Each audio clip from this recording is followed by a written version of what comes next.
পুজো তো প্রায় চলেই এলো। এবার পুজো শুরু হওয়ার কিছুদিন আগে আর পুজো শেষ হওয়ার কিছুদিন পরে পরিবেশের গরম খুব বেশি থাকে। রৌদ্রের এত কড়া তাপ আর ভেজা মাটির জলীয় বাষ্প একসাথে পরিবেশকে গরম করে তোলে। আর এই কদিন এখন এই গরম থেকে কিভাবে আপনি শরীরকে সুস্থ রাখবেন, আজকে ভিডিওটা সেই নিয়েই করব। শরীরকে সুস্থ রাখার জন্য এই সময় বেশি পরিমাণে জল খেতে হবে। জল খাবেন, কিন্তু একসাথে বেশি না, half glass at a time. ব্যাস এইটুকু, একবারে এইটুকু জলই আমি খাবো। একসাথে 1 গ্লাস খাবো না, আবার জল খাবো আধ ঘন্টা 15 মিনিট পরে। একসাথে 1 গ্লাসের বেশি জল খেলে খিদে পাওয়া বন্ধ হয়ে যেতে পারে। সেই জন্য জল খাবো, কিন্তু হাফ গ্লাস বারবার খাবো। আর আমি যেটা করে থাকি, এই হাফ গ্লাস জলের সাথে কয়েক ফোঁটা মধু মিশিয়ে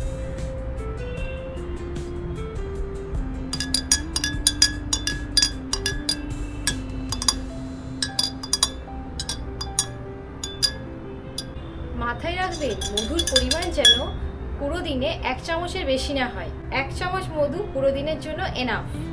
এই সিজনে মধু খাওয়া ভীষণ ভালো, কিন্তু সেটা ঠান্ডা জলে।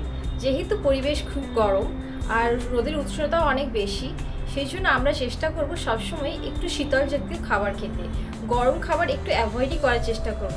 এমনকি এই ধরনের খাবারগুলো খাওয়াও অ্যাভয়েড করব যেগুলো খেলে শরীর গরম হয়, যেমন বাদাম জাতীয় খাবার, টক জাতীয় খাবার মানে তেঁতুল, আর হচ্ছে ভাজা খাবার মানে কোনো কিছু ফ্রাইড, খুব বেশি ভাজা, তেলে ভাজা জিনিস, সেইটা, মশলাযুক্ত খাবার, ঝাল খাবার, এগুলো আমরা চেষ্টা করব একটু অ্যাভয়েড করে একটু হালকা জলীয় জাতীয় জিনিস খাওয়ার।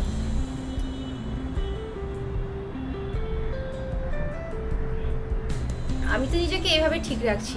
আপনারা জানেন আপনারা কী রকম করে নিজেদেরকে এই গরম থেকে বাঁচানোর চেষ্টা করছেন, আর কমেন্টে আমাকে জানাবেন যে আপনারা আর কোন ধরনের ভিডিও দেখতে চান। আমি আমার খাবারের তালিকা থেকে এই খাবারগুলোকে একেবারে বাদ দিয়ে দিয়েছি। আর কি করলে আমরা নিজেদের শরীরকে সুস্থ রাখতে পারবো, ভালো থাকতে পারবো, সেগুলো জানতে আমার পরবর্তী ভিডিওগুলো ফলো করুন। আজকে এই ভিডিও এখান পর্যন্তই। পরবর্তী ভিডিওটা আমরা অন্যান্য জিনিস নিয়ে ডিসকাস করব।